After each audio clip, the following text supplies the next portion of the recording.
अस्सलाम वालेकुम दोस्तों, कैसे हो। मुझे उम्मीद है कि आप सब सही हो गई। न्यू अपडेट के साथ मैं आपके सामने फिर हाजिर हो चुके हैं। अगर आप कुवैत में रहते हैं, कुवैत की खबरों से हमेशा के लिए अपडेट रहना चाहते हैं, वीडियो को देखें। काफ़ी ज़्यादा इंपॉर्टेंट जानकारी मैं आपको देने वाला हूँ और आप लोगों को बताने वाला हूँ। आज की खबरों में हम बात करेंगे कुछ इंपॉर्टेंट जानकारी। चैनल को पहली बार देख रहे हैं, सब्सक्राइब करें और साथ ही साथ बेल आइकन ज़रूर प्रेस कर दें। आगे शेयर करें वीडियो को, और फेसबुक पे देख रहे हैं फॉलो ज़रूर कर लें। सबसे पहले हम बात कर लेते हैं, अगर आप कुवैत के अंदर ड्राइवरिंग का काम करते हैं, सावधान सतर्क हो जाएं, क्योंकि अभी लगभग 100 से ज़्यादा जो गाड़ियां हैं वो सीज़ की गई हैं, क्योंकि ये गाड़ियां गैर कानूनी तरीके से कुवैत में चला रहे थे।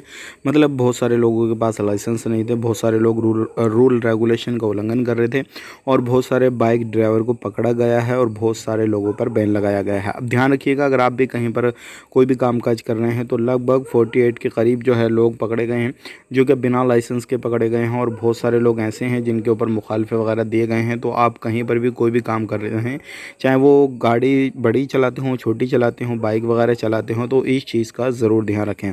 तो ये काफ़ी ज़्यादा इंपॉर्टेंट खबर थी, मैंने आप तक शेयर कर दी। अगली खबर की तरफ बढ़ते हैं। अगली खबर आ रही है 25 तारीख को सुबह 10 बजे आपको एक सायरन की आवाज़ सुनाई देगी, जो कि वर्ल्ड वाइड कोई भी किसी भी तरीके से इस तरीके से होती है, कोई लड़ाई वगैरह होती है, तब वो सायरन वगैरह आवाज़ उसकी सुनाई देती है। लेकिन यहाँ पर मिनिस्ट्री ने बताया है कि ये एक टेस्टिंग के लिए जो है आवाज़ आपको जो है वो सुनाई देगी, इसलिए इसको बजाया जा रहा है। 3 तरीके की ये आवाज़ें निकालेगा। तो इस तरीके से अगर आप कहीं पे कुछ भी कर रहे हो तो इसकी आवाज़ सुनने के बाद में परेशान बिल्कुल ना हो, क्योंकि ये 3 तरीके की आवाज़ निकालेगा। उसके बाद में जो है ये टेस्टिंग वगैरह जो है कंप्लीट हो जाएगी। तो अगर आप कहीं पे भी रहते हैं, कुछ भी कर रहे हैं, और ये 25 तारीख सुबह 10 बजे इस तरीके से आवाज़ वगैरह आएगी, तो इस चीज़ का आप ध्यान ज़रूर रखें। बात कर लेते हैं अगली खबर की। तब जो अगली खबर आ रही निकल के, ये काफ़ी ज़्यादा इंपॉर्टेंट है उन लोगों के लिए जो लोग किसी भी तरीके से ट्रैवल वगैरह करना चाहते हैं, क्योंकि अभी जो है नए कायदे कानून के हिसाब से आपने जो भी चीज़ें लेके जानी है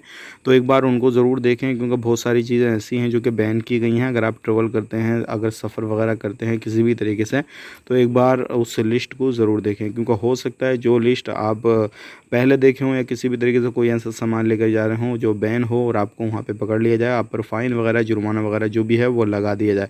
तो इन चीज़ों पर ध्यान रखना ज़रूरी है। अब बात कर लेते हैं अगली खबर की तरफ। जो अगली खबर आ रही है निकल के, ये भी काफ़ी ज़्यादा इंपॉर्टेंट है। बहुत सारे लोग सवाल कर रहे हैं कि भाई मैं अपने कफ़ील के पास से भाग गया हूँ, तो क्या मैं वहाँ पर काम करता हूँ, क्या ये सही है या गलत है, क्योंकि मेरा इकामा वगैरह सारा कुछ वैलिड है, सारी चीज़ें जो है वो सही है, मतलब सिविल आईडी वगैरह जो भी है, तो क्या ये सही है। मैं आने वाले वक्त में किसी भी तरीके से अपने खुद से कहीं पे आ जा सकता हूँ या नहीं जा सकता हूँ। तो ध्यान रखिएगा, अगर आप कफ़ील के पास से भाग गए किसी भी तरीके से, आपका सिविल आईडी कार्ड वैलिड है, तो आपको परेशानी ज़रूर होगी, क्योंकि बहुत सारे लोग ऐसे रहते हैं, लेकिन जो कफ़ील हैं आपके वो पुलिस में इत्तला कर देते हैं, आपके ख़िलाफ़ जो भी है वो कानूनी कार्रवाई करवाते हैं, क्योंकि उनकी ज़िम्मेदारी होती है, वो नहीं बताएंगे तो उनके ऊपर एक्शन लिया जाएगा। तो इस तरीके से आप गैर कानूनी तरीके से कहीं पे भी काम करेंगे, कभी भी आपको पकड़ के आपके देश भेज दिया जाएगा। इंपॉर्टेंट जानकारी मैंने आपको शेयर कर दी। वीडियो अच्छा लगा लाइक करें, शेयर करें। ऐसी ही इन्फॉर्मेशन के लिए साथ में जुड़े रहें। आप अपना ख्याल, अपनी फैमिली लो ख्याल, लेकिन टेक केयर, बाय बाय।